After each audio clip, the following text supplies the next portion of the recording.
نحمده ونصلي على رسوله الكريم اما بعد فاعوذ بالله من الشيطان الرجيم بسم الله الرحمن الرحيم رب اشرح لي صدري ويسر لي امري واحلل عقدة من لساني يفقهوا قولي ربنا زدنا علما۔ آج کا باب امانت کے بارے میں ہے، ریاض الصالحین کا باب نمبر 25۔ امانت کا لفظ عربی زبان میں امن سے نکلا ہے۔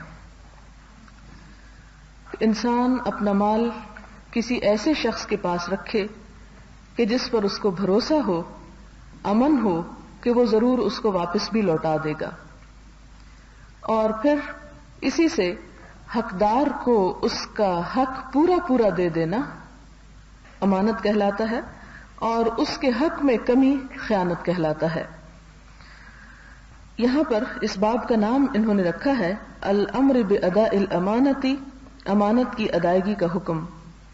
اس بارے میں آیات ہیں، قال اللہ تعالی ان اللہ یأمرکم ان تؤدوا الامانات الى اہلها، وقال تعالی انا عرضنا الامانة على السماوات والارض والجبال فابین ان يحملنها واشفقن منها وحملها الانسان انه كان ظلوما جہولا۔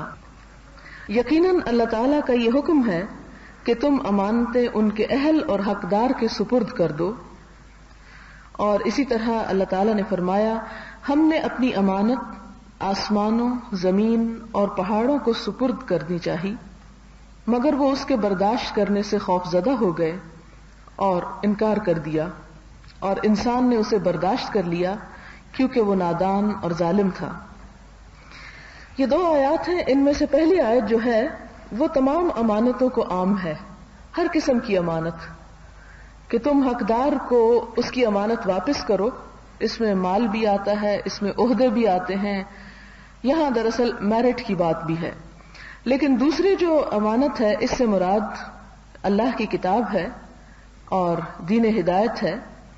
تو یہ اللہ تعالیٰ نے اپنی کتاب کو آسمانوں اور زمین پر پیش کرنا چاہا، لیکن انہوں نے اسے اٹھانے سے انکار کر دیا، اور پھر انسان پر پیش کیا تو انسان نے اسے اٹھا لیا۔ فرمایا کہ انسان بہت ہی نادان اور ظالم تھا۔ ظالم اس معنی میں نہیں کہ اس نے کوئی حماقت کی، مراد یہ ہے کہ اگر انسان اس امانت کو اٹھا کر اس کا حق ادا کرتا ہے تو وہ اس کے لیے باعث اجر ہے، لیکن اگر وہ حق ادا نہیں کرتا اور اس سے غفلت برتتا ہے تو اس پر بھی ظلم کرتا ہے اور خود اپنے آپ پر بھی ظلم کرتا ہے۔ اس میں پہلی حدیث ہے، وعن ابی ہریرہ رضی اللہ عنہ ان رسول اللہ صلی اللہ علیہ وسلم قال آیۃ المنافق ثلاث اذا حدث کذب واذا وعد اخلف واذا اؤتمن خان، متفق علیہ، وفی روایت وان صام وصلى وزعم انه مسلم۔ حضرت ابو ہریرہ رضی اللہ تعالی عنہ بیان کرتے ہیں کہ رسول اللہ صلی اللہ علیہ وسلم نے فرمایا کہ منافق کی 3 نشانیاں ہیں، جب بولے تو جھوٹ بولے، جب کوئی وعدہ کرے اسے پورا نہ کرے، اور جب کوئی امانت سپرد کی جائے تو اس میں خیانت کرے۔ ایک روایت میں یہ اضافہ مزید ہے، خواہ وہ نماز روزہ کا پابند ہو اور اپنے آپ کو مسلمان کہتا ہو۔ یعنی ایمان اور منافقت میں فرق جو ہے وہ عمل سے ہے، اور عمل کی کون سی چیزیں انسان کو مومن بناتی ہیں اور کون سی چیزیں منافق بناتی ہیں۔ عموماً ہم سمجھتے ہیں کہ نماز روزہ جو ہے وہ کرنے والا مسلمان ہے پکا، لیکن اگر وہ اپنے معاملات میں خرابی کرتا ہے تو اس سے کوئی خاص فرق نہیں پڑتا۔ یہاں پر ایک مکمل ایمان کی پہچان یہ بتائی گئی کہ مومن وہ شخص ہے جو عبادات کے ساتھ ساتھ اپنے معاملات کا بھی کھرا ہوتا ہے۔ اور منافقت کی نشانیوں میں سے جو 3 بڑی نشانیاں اس جگہ پر بتائی گئیں، ایک اور حدیث میں آتی ہے روایت جو یہاں پر ذکر نہیں کی گئی، وہاں پر ایک اور اضافہ بھی ہے، اور وہ یہ کہ جب جھگڑا کرے تو گالی پر اتر آئے۔ یہ بھی منافق کی علامت ہے۔ بات کرے تو جھوٹ بولے، جھوٹ بولنا یا سچ بولنا اس کے لیے برابر ہے، اسے کوئی اس میں فرق محسوس نہیں ہوتا، اور جب وعدہ کرے تو اسے پورا نہ کرے، اس کے خلاف کر جائے۔ اور اس میں ضروری نہیں کہ کوئی بڑے بڑے کانٹریکٹس ہوں، اس کے لیے تو لفظ میثاق استعمال ہوتا ہے۔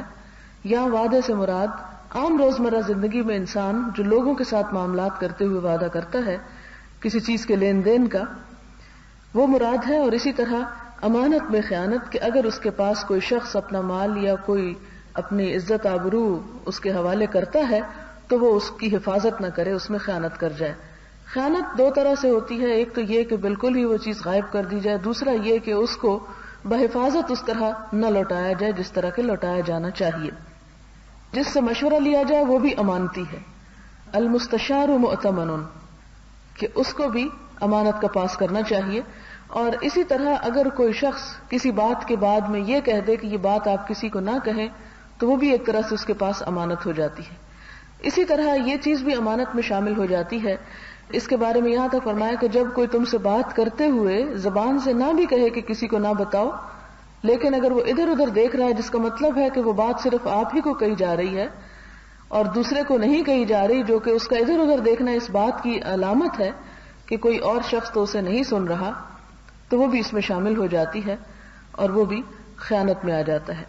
یہ متفق علیہ روایت ہے. اور ایک حدیث میں آتا ہے کہ اگرچہ وہ روزہ رکھے لیکن روزہ رکھ کے بھی اگر یہ کام کرے تو اس کا روزہ فائدہ نہ دے گا. وصلی اور نماز پڑھے، وزعم انہ مسلم اور یہ دعویٰ کرے کہ وہ شخص مسلمان ہے. اب دیکھیں کہ دعویٰ تو ہر شخص کرتا ہے لیکن اصل اسلام کیا ہے؟ عمل سے. اسی طرح ایک اور حدیث میں بھی آتا ہے کہ جو شخص روزہ رکھ کر بھی جھوٹ بولنا اور جھوٹ بات پر عمل کرنا نہ چھوڑے، اللہ تعالیٰ کو اس کے بھوکا پیاسا رہنے کی کوئی ضرورت نہیں. اور جیسے کہ آپ صلی اللہ علیہ وسلم نے فرمایا کہ روزہ ڈھال ہے، تو ڈھال انسان کو حملے سے محفوظ رکھتی ہے. اب یعنی جنت کا لفظ جب آیا ڈھال کے لیے تو اس سے مراد یہ کہ دوزخ کی آگ سے بھی بچانے والا ہے روزہ، اور اسی طرح انسان کو بری چیزوں سے بھی بچانے والا ہے، برائیوں سے بچانے والا ہے. اگر انسان روزہ رکھ کر ہر بات کہتا ہے اور ہر غلط کام دیکھتا ہے اور سنتا ہے اور کرتا ہے تو گویا اس کا روزہ اس کے لیے ڈھال نہیں بنا، آڑ نہیں بنا، اس نے وہ احساس اور شعور نہیں دیا کہ وہ برائی سے اپنے آپ کو بچا سکے. تو یہ چیز بھی انسان کے لیے نقصان دہ ہے اور اس سے اس ڈھال کے اندر سوراخ ہو جاتے ہیں. اسی لیے آپ صلی اللہ علیہ وسلم نے یہاں تک تلقین فرمائی کہ اگر تم میں سے کوئی شخص روزے سے ہو تو نہ لڑائی جھگڑا کرے اور نہ شور و غل کرے، چیخے پکارے، اور اگر کوئی اور شخص اس کے ساتھ جھگڑا کرنا چاہے تو جواب میں کہے کہ میں تو روزے سے ہوں، یعنی اس جھگڑے کو طول نہ دے بلکہ ختم کر دے. اگلی حدیث جو ہے وہ حذیفہ بن یمان کی ہے اور کچھ طویل حدیث ہے لیکن بہت ہی اہم حدیثوں میں سے ہے. عن حذیفہ بن الیمان رضی اللہ عنہ قال حدثنا رسول اللہ صلی اللہ علیہ وسلم حدیثین. حذیفہ بن یمان روایت کرتے ہیں کہ رسول اللہ صلی اللہ علیہ وسلم نے ہم سے دو باتیں بیان فرمائیں. ان میں سے ایک کا مشاہدہ تو ہم نے کر لیا اور دوسری کے ہم منتظر ہیں. کس بات کا مشاہدہ کر لیا؟ آپ صلی اللہ علیہ وسلم نے فرمایا امانت لوگوں کے دلوں کی گہرائی میں پیوست کی گئی، پھر قرآن نازل ہوا تو لوگوں نے امانت کی روشنی سے قرآن اور سنت کا علم حاصل کیا. یہاں پر کس امانت کا ذکر ہے کہ وہ احساس اور وہ شعور اور وہ یقین دلوں میں اترا جو کلمہ لا الہ الا اللہ پڑھ کر جو ایمان لائے گئے. تو یہاں امانت سے مراد ایمان ہے کہ جو دلوں میں اترا اور دلوں میں پیوست ہو گیا، دلوں میں اس نے جگہ بنائی اور پھر لوگوں نے اس ایمان کی وجہ سے قرآن اور سنت کا علم حاصل کیا. تو پھر قرآن اور سنت کا علم حاصل کرنا کیا ہوا؟ یہ بھی ایک ہمارے اوپر ذمہ داری ہے، یہ بھی ایک امانت ہے جو ہمارے سپرد کی گئی. اور دوسری نشانی کیا آپ صلی اللہ علیہ وسلم نے فرمائی کہ امانت اٹھ جائے گی. پہلی یہ کہ امانت آ گئی اور دوسری علامت اٹھ جانے کی بات. وہ کہتے ہیں کہ ایک تو ہم نے دیکھ لی کہ واقعی لوگوں کے اندر وہ ایمان اترا اور لوگوں کے اندر قرآن اور سنت اتری. اب دوسرا جو ابھی نہیں اور اس کا ہم انتظار کر رہے ہیں، امانت کے اٹھائے جانے کے متعلق کہ آدمی حسب معمول رات کو سوئے گا، صبح اٹھے گا تو اس کے دل سے امانت نکالی جا چکی ہوگی. خفیف سا اثر چھالے کی طرح باقی رہ جائے گا، جیسے اس میں پانی ہوتا ہے اور وہ نکل جائے تو وہ ختم ہو جاتا ہے، اور دوسری صبح وہ اثر بھی زائل ہو چکا ہوگا. دوسری صبح وہ اثر بھی، یعنی وہ جو چھالا جیسے بنتا ہے نا تو ایک دم یوں لگتا ہے جیسے بہت بڑی چیز ہے کوئی، لیکن جب اس کا پانی بہ جاتا ہے تو سکن بہت جلدی ڈرائی ہو جاتی ہے. فرمایا کہ ایک دن تو وہ چھالا پھٹ جائے گا اور اس طرح امانت جو ہے وہ نکل جائے گی، اور دوسرے دن وہ جو اثر رہ گیا تھا وہ بھی مٹ جائے گا۔ جیسے تم اپنے پاؤں پر کوئی چنگاری گرا لو کہ اس سے آبلہ نمودار ہو جائے، وہ بظاہر تو تمہیں ابھرا ہوا نظر آئے گا مگر اس کے اندر کچھ نہیں ہوتا، کیونکہ باہر سے تو کوئی چیز نہیں بھری جاتی، پانی ہوتا ہے۔ پھر آپ نے ایک کنکر اٹھا کر اپنے قدم مبارک پر لڑکائی، یعنی اس طرح گرایا، اور سلسلہ کلام جاری رکھتے ہوئے فرمایا کہ وقوع میں یہ واقعہ ہو جانے کے بعد لوگ صبح اٹھ کر، یعنی جس وقت یہ اثر امانت کا وہ بھی ہٹ جائے گا، لوگ صبح اٹھ کر اپنے کاروبار میں حسب معمول مصروف ہوں گے مگر ان میں ایک بھی امانت دار نہ ہوگا، حتیٰ کہ بطور کہاوت کہا جائے گا کہ فلاں قبیلے میں ایک شخص امین ہے یا تھا، یعنی امانت اتنی ناپید ہو جائے گی کہ مثال دی جائے گی کہ وہ فلاں فیملی جو ہے یا فلاں گھرانہ جو ہے یا قبیلہ جو ہے اس میں ایک شخص بڑا امانت دار ہے یا تھا کبھی، کہ ڈھونڈنے کو امانت نہیں ملے گی۔ اور امانت کی تعریف یا کسی کو امین کہنے کی بجائے یوں کہا جائے گا کہ فلاں شخص کتنا طاقتور، مہذب، دانشور ہے، یعنی اور صفات کو اہمیت دی جائے گی، حالانکہ اس کے دل میں رائی کے دانے کے برابر بھی ایمان نہ ہوگا، کہ ایمان کی کوئی قیمت ہی نہیں رہ جائے گی کہ کسی کے اخلاق کو یا کسی کے کردار کو ایمان سے پرکھا جائے۔ وہ تو صرف ظاہری جو صفات نظر آتی ہیں کہ وہ بہت انٹلیکچوئل ہے، بہت سویلائزڈ ہے اور بہت انرجیٹک ہے، یہ تین صفات اس سے لوگ پہچانے جائیں گے اور یہ لوگوں کی ایک پہچان ہو جائیں گے۔ جناب حذیفہ کہتے ہیں کہ میں نے وہ دور بھی دیکھا ہے کہ میں خرید و فروخت کے وقت بھاؤ تاؤ یا مال کی اچھائی برائی دیکھنے کی بھی ضرورت نہ سمجھتا تھا، نہ پرواہ کرتا تھا کہ انسان کسی سے بھی معاملہ کر سکتا ہے، نہ اس کی کہ کس سے معاملہ کروں اور کس سے نہ کروں، کیونکہ صاحب معاملہ اگر مسلمان ہے، یعنی وہ دعویٰ کرتا ہے کہ میں مسلمان ہوں، تو اس کا دین اس سے میرا حق دلوا دے گا، تو مجھے فکر نہیں ہوتی تھی کہ مجھے کوئی دھوکہ دے گا، یعنی وہ مجھ سے خیانت یا ڈنڈی نہیں مارے گا۔ اور اگر صاحب معاملہ یہودی اور نصرانی ہے، یعنی غیر دین کا ہے، تو اس سے میرا حق اس کا سردار کا ڈر پورا دلا دے گا، وہ جو ان کے نقیب تھے یا ان کے ذمہ دار تھے۔ مگر آج میں آنکھ بند کر کے تم میں سے ہر ایک کے ساتھ خرید و فروخت نہیں کرتا سوائے فلاں فلاں کے، کیونکہ نام کے مسلمان تو بہت سے ہیں، حقیقت کے مسلمان نہیں ہیں۔ اس حدیث کو دیکھ کر اگر ہم اپنے معاشرے کی طرف نظر دوڑائیں اور خود اپنی ذات کی طرف نظر دوڑائیں تو ہم دیکھ سکتے ہیں کہ ہم کہاں کھڑے ہیں، ہمارا ایمان کس درجے کا ہے۔ اگلی حدیث حضرت حذیفہ اور جناب ابو ہریرہ سے ہے، کہتے ہیں کہ رسول اللہ صلی اللہ علیہ وسلم نے فرمایا کہ قیامت کے دن اللہ تعالیٰ تمام لوگوں کو یکجا کریں گے تو ان میں سے اہل ایمان اٹھ کھڑے ہوں گے اور اس وقت وہ جنت کو بالکل اپنے سامنے دیکھیں گے، نظر آ رہی ہوگی۔ تو حضرت آدم علیہ السلام سے کہیں گے کہ بابا جان ہمارے لیے جنت کے دروازے کھلوا دیجئے۔ تب حضرت آدم فرمائیں گے کہ بچوں تم کو جنت سے نکلوانے کا باعث میری ہی لغزش تو تھی، میں اس کام کے لیے موزوں نہیں کہ جس جنت سے مجھے نکال دیا گیا ناراضگی کے ساتھ وہ میں اس کا دروازہ کھلواؤں تمہارے لیے۔ میرے بیٹے ابراہیم علیہ السلام کے پاس جاؤ، وہ حضرت خلیل اللہ علیہ السلام کے پاس آئیں گے، وہ بھی فرمائیں گے کہ میں اس کے لیے موزوں نہیں، میں تو پس پردہ خلیل تھا، تم موسیٰ علیہ السلام کے پاس جاؤ کہ ان سے اللہ تعالیٰ نے روح در روح کلام فرمایا، کہ میں دوست تھا، اللہ نے مجھے دوست بنایا لیکن مجھ سے کبھی کلام نہیں کیا، تو میں آج کلام کرتے ہوئے ڈرتا ہوں، جھجک ہوتی ہے نا۔ تو جاؤ حضرت موسیٰ علیہ السلام کے پاس، کیونکہ انہوں نے تو اللہ تعالیٰ سے وَكَلَّمَ اللَّهُ مُوسَىٰ تَكْلِيمًا، اس طرح کلام کیا اللہ تعالیٰ نے جیسے کلام کیا جاتا ہے۔ وہ بھی یہی جواب دیں گے کہ میں اس کے لیے موزوں نہیں، تم عیسیٰ علیہ السلام کے پاس جاؤ، وہ اللہ کا کلمہ اور روح ہیں، جیسے قرآن پاک میں آتا نا تِلْكَ الرُّسُلُ فَضَّلْنَا بَعْضَهُمْ عَلَىٰ بَعْضٍ، کہ یہ رسول جن میں سے بعض کو ہم نے بعض پر فضیلت دی۔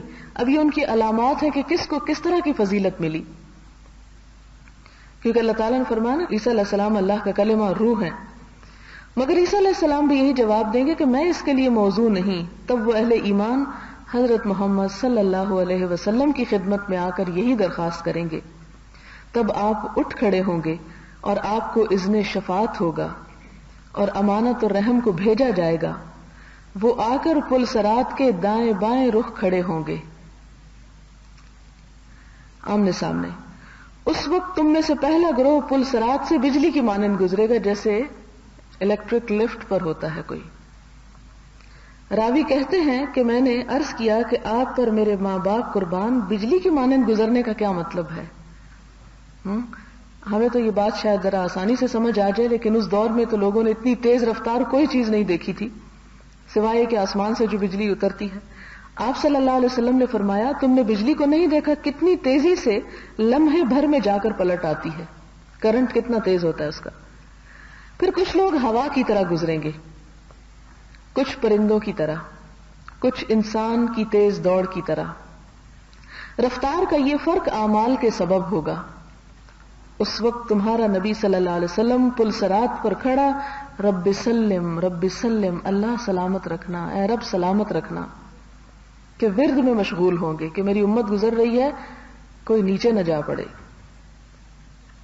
پھر کمزور اعمال والے گزریں گے، حتیٰ کہ ایسے آدمی آئیں گے کہ وہ پاؤں سے چلنے کی سکت بھی نہ رکھتے ہوں گے، گھسٹ گھسٹ کر چل رہے ہوں گے۔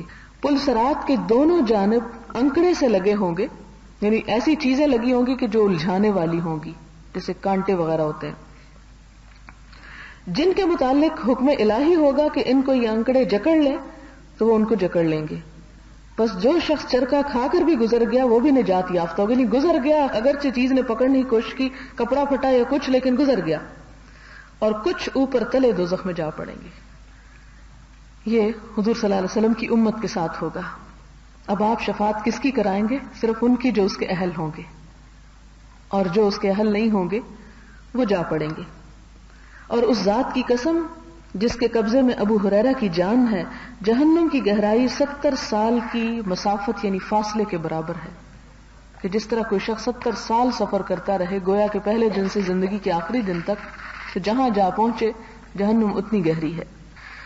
اگلی حدیث ابو خبیب عبداللہ بن زبیر رضی اللہ عنہما کہتے ہیں، یہ حضرت عبداللہ بن زبیر جو ہیں زبیر بن العوام کے بیٹے ہیں، اور حضرت زبیر جو تھے حضرت اسماء رضی اللہ تعالی عنہا کے شوہر تھے، کہ جب جنگ جمل پیش تھی تو میرے والد زبیر رضی اللہ تعالی عنہ نے مجھے بلایا اور میں ان کے پہلو میں آ کھڑا ہوا تو کہنے لگے بیٹے آج ظالم یا مظلوم کوئی نہ کوئی قتل ہوگا، اور میں سمجھتا ہوں کہ میں مظلومیت کی حالت میں آج ضرور قتل ہوں گا۔ احساس ہونے لگا نیک بندے تھے اللہ کے، مگر مجھے زیادہ فکر اس بات کی ہے کہ میرا اثاثہ میرے قرض کی ادائیگی کے لیے کافی بھی ہوگا یا نہیں، یعنی جو مال میں چھوڑ کے جا رہا ہوں اس سے میرا قرض پورا ہوگا کہ نہیں۔ تمہارا کیا خیال ہے؟ تم ایسا کرنا کہ میرا مال و متاع فروخت کر کے میرا قرض ادا کر دینا۔ پھر آپ نے اپنے تہائی مال کی وصیت کی، کیونکہ 1/3 میں وصیت کر سکتے ہیں، اور اس تہائی مال میں سے تہائی مال اپنے پوتوں یعنی عبداللہ کے بیٹوں کو دینے کے لیے کہا، بشرطے کہ قرض ادا کرنے کے بعد میرے مال میں سے کچھ بچ رہے، پھر وصیت پوری کرنا، جیسے کہ وصیت کا طریقہ ہوتا ہے۔ ہشام کہتے ہیں کہ عبداللہ کے بعض بیٹے اس وقت جناب زبیر کے لڑکوں خبیب اور عباد کے ہمراہ تھے، اور اس وقت جناب زبیر کے 9 لڑکے اور 9 لڑکیاں تھیں۔ عبداللہ رضی اللہ عنہ کہتے ہیں کہ والد بار بار اپنے قرض کے بارے میں تاکیداً کہتے رہے، پھر کہنے لگے کہ اے میرے بیٹے اگر تم اس قرض کی ادائیگی سے قاصر رہو اور ادا نہ کر سکو تو پھر میرے آقا سے مدد طلب کر لینا۔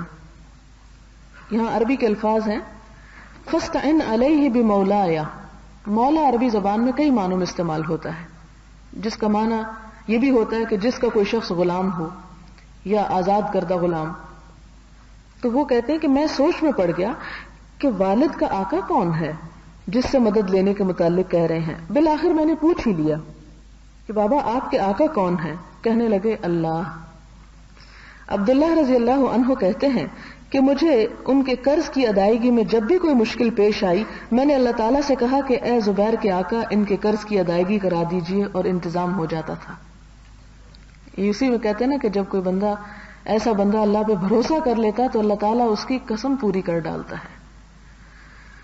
غرض جناب زبیر رضی اللہ عنہ شہید ہو گئے، نقد مال میں نہ انہوں نے دینار چھوڑے نہ درہم، البتہ 2 طرح کی زمینیں ترکے میں چھوڑی، جنگل کی زمین مضافات زمین میں مدینہ میں تھی یعنی باہر تھی، اور مکانات۔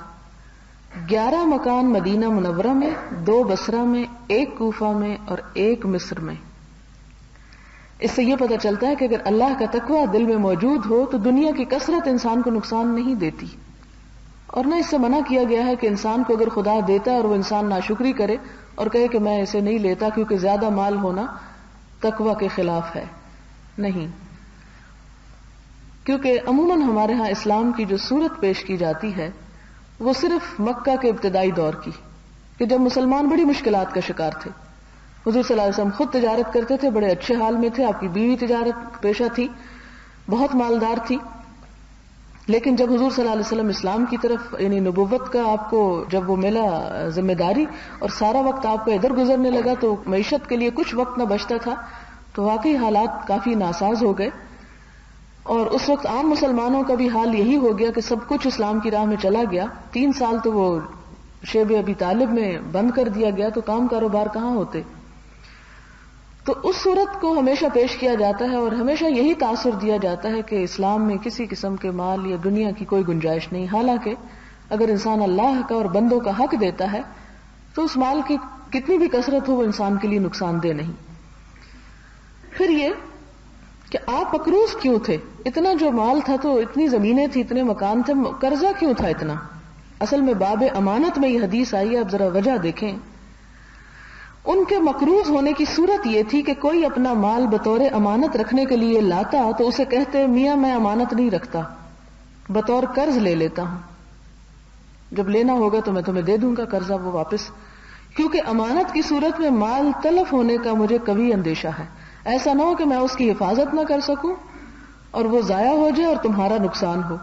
قرضے کی شکل میں تو یہ ہے کہ مجھے دینا پڑے گا، اس میں تو ایک طرح سے اپنا ہی نقصان کرتے تھے۔ لیکن اس سے پتہ یہ چلتا ہے کہ امانت کا پاس کتنا تھا، احساس کتنا تھا۔ جناب زبیر رضی اللہ عنہ نہ کہیں کے حاکم رہے، نہ کوئی عہدہ دار، خراج کی وصولی کی بھی ذمہ داری قبول نہیں کی، وہ ہمیشہ حضور صلی اللہ علیہ وسلم اور آپ کے بعد حضرت ابو بکر اور حضرت عمر، حضرت عثمان رضی اللہ تعالی عنہم کے ساتھ غزوات اور جہاد میں شریک رہے، اور جو مال غنیمت میں سے حصہ ملتا اس کے یہ مکان وغیرہ تھے۔ جب میں نے ان کے قرض کا حساب کیا تو وہ 22 لاکھ مالیت کا نکلا۔ ایک مرتبہ حکیم بن حزام رضی اللہ عنہ عبداللہ بن زبیر سے ملے، یعنی زبیر جن کے اوپر قرض تھا ان کے بیٹے سے، تو پوچھا میرے بھائی کے بیٹے میرا بھائی کتنا قرض چھوڑ گیا؟ میں نے اصل مقدار پوشیدہ رکھتے ہوئے یوں ہی کہہ دیا کہ 1 لاکھ۔ وہ کہنے لگے واللہ مجھے تو تمہارے اموال میں اتنی گنجائش نظر نہیں آتی کہ تم 1 لاکھ قرض ادا کرو گے، کہ اس سے اتنا قرض ادا کر سکو۔ میں نے کہا کہ اگر 22 لاکھ ہو تو آپ کیا فرماتے ہیں؟ کہنے لگے پھر تو میرا خیال ہے کہ تم اس کو ادا کرنے پر قادر ہو ہی نہیں سکتے، کیونکہ ساری پراپرٹی اتنے پیسوں کی نہیں تھی۔ پھر کہا اگر تمہیں کوئی دشواری یا مشکل پیش آ جائے تم بلا تکلف مجھ سے تعاون طلب کر لینا۔ عبداللہ رضی اللہ عنہ کہتے ہیں کہ غابہ کی زمین والا نے 1,70,000 میں خریدی تھی، جسے انہوں نے 16 لاکھ میں فروخت کیا۔ پھر اعلان کرا دیا کہ جناب زبیر پر جس کا بھی قرض ہو وہ ہمارے مقام غابہ پر آ جائے اور اپنا قرض وصول کر لے، یعنی اب یہ حکیم بن حزام جو ہیں وہ مدد کر رہے ہیں بیچ میں۔ تب جناب عبداللہ بن جعفر آئے اور کہا ان کے ذمہ میرا 4 لاکھ ہے، ویسے تم چاہو تو میں اپنا یہ قرض معاف کر دیتا ہوں۔ یہاں بھی آپ دیکھیں کہ صحابہ کرام کے درمیان آپس میں کتنی محبت اور کتنا ایک دوسرے کا احساس تھا۔ عبداللہ کہنے لگے نہیں، جناب عبداللہ بن جعفر کہنے لگے مہلت لینا چاہو تو میں مہلت بھی دے دوں گا، مگر انہوں نے کہا میں یہ بھی نہیں چاہتا۔ تب عبداللہ بن جعفر بولے تو پھر زمین کا ایک حصہ میرے لیے الگ کر دو، ٹھیک ہے قرض کی بجائے مجھے زمین میں سے کچھ دے دو۔ ابن زبیر نے کہا یہاں سے فلاں جگہ تک آپ کا قطع زمین ہے۔ اس طرح عبداللہ رضی اللہ عنہ نے وہ زمین بیچ بیچ کر لوگوں کا قرض ادا کیا، پھر بھی اس زمین کے 4.5 قطع بچ رہے۔ اسی دوران وہ ایک مرتبہ جناب امیر معاویہ رضی اللہ عنہ کے پاس گئے، وہاں ان کے پاس عمر بن عثمان، منذر بن زبیر اور ابن زمع رضی اللہ عنہ بھی بیٹھے ہوئے تھے۔ امیر معاویہ رضی اللہ عنہ نے ان سے پوچھا غابہ کی زمین کی تم نے کیا قیمت مقرر کی؟ انہوں نے بتایا فی قطع 1 لاکھ۔ اور کتنے قطعات باقی ہیں؟ بتایا 4.5 قطعات۔ تب منذر بولے 1 قطع 1 لاکھ میں نے لے لیا۔ منذر بولے دوسرا قطع میں نے بھی 1 لاکھ میں لے لیا۔ ابن زمع کہنے لگے 1 قطع 1 لاکھ میں میرا ہوا۔ امیر معاویہ بولے اب کیا بچا؟ یہ بولے 1.5 قطع۔ تو امیر معاویہ کہنے لگے کہ وہ قطعہ 1.5 لاکھ میں میں نے خرید لیا، یعنی فوراً وہ زمین بھی بک گئی۔ راوی کہتے ہیں کہ جناب عبداللہ بن جعفر نے جو قطعہ 4 لاکھ میں خریدا تھا وہ امیر معاویہ کے ہاتھ 6 لاکھ میں فروخت کر دیا۔ جب عبداللہ بن زبیر رضی اللہ عنہ ادائیگی سے فارغ ہوئے تو اب جناب زبیر کے ورثاء نے کہا کہ اب ہم کو ہمارا حصہ تقسیم کر دیجئے جو بچ گیا ہے۔ تو آپ نے کہا کہ تمہارے درمیان میراث اس وقت تک تقسیم نہ کروں گا جب تک 4 سال تک حج کے موقع پر یہ اعلان نہ کرا دوں کہ زبیر رضی اللہ عنہ پر جس شخص کا قرض بھی ہو وہ ہمارے پاس آئے، وہ قرض ہم ادا کریں گے۔ جب متواتر اعلان کراتے ہوئے 4 سال پورے ہو گئے تب اولاد زبیر رضی اللہ عنہ کے درمیان ان کا ترکہ تقسیم کر دیا گیا اور وصیت کا 1/3 مال علیحدہ کر لیا۔ جناب زبیر کی 4 بیویاں تھیں، ہر ایک کے حصے میں 12 لاکھ حصہ آیا، گویا آپ کی کل میراث 5 کروڑ 2 لاکھ تھی۔ تو یہاں سے پتہ چلتا ہے اصل میں جو سبق سیکھنے کا اس حدیث سے وہ یہ کہ ایک تو جو پہلے میں نے عرض کیا کہ اگر انسان اللہ سے ڈرتا ہے تو مال اس کے لیے فتنہ نہیں ہوتا۔ دوسری بات یہ کہ انسان جب اللہ کی کسی حکم کی اطاعت کی خاطر کوئی قدم اٹھاتا ہے تو اللہ تعالیٰ راستے آسان کر دیتا ہے۔ یعنی انہوں نے ایک اپنا امانت کے بارے میں جو انہوں نے حدیث سن رکھی تھی حضور صلی اللہ علیہ وسلم سے، اس کے بارے میں وہ اتنے کیئرفل تھے کہ وہ کسی طرح بھی کوئی خیانت کا کام نہیں کرنا چاہتے تھے، اس لیے اپنی جان کے اوپر ایک بوجھ ڈالتے گئے اور قرض اٹھاتے گئے لوگوں کا۔ اب یہ تھا کہ انہیں تسلی اس بات کی تھی کہ زمین ہے تو چلیں اس سے بک کے تو قرض اتر جائیں گے، اور پھر آپ دیکھیں کہ جو ہی قرض اتارنے کی باری آتی ہے اور وہ وصیت میں بھی یہ کہتے ہیں کہ دیکھو جب کبھی مشکل پیش آئے تو اللہ سے مدد مانگ لینا، اور جب بھی اللہ سے مدد مانگی گئی اللہ تعالیٰ نے اس کو پورا کر دیا۔ اور پھر آپ دیکھیں کہ کس طرح یہ نہیں ہوا کہ سارا ہی مال ختم ہو گیا بلکہ اس کے بعد ورثاء کو بھی ملا، وصیت بھی پوری ہوئی۔ تو یہ ساری مثالیں ہیں توکل کی۔ انسان جب توکل نہیں کرتا اور بے صبرا ہو جاتا اور فوری فائدہ چاہتا ہے تو اس کا نقصان یہ ہوتا ہے کہ انسان بعض اوقات خدا کو بھی ناراض کر لیتا ہے اور دنیا بھی صرف اتنی ہی آتی ہے جتنی انسان کی قسمت میں لکھی ہوتی ہے۔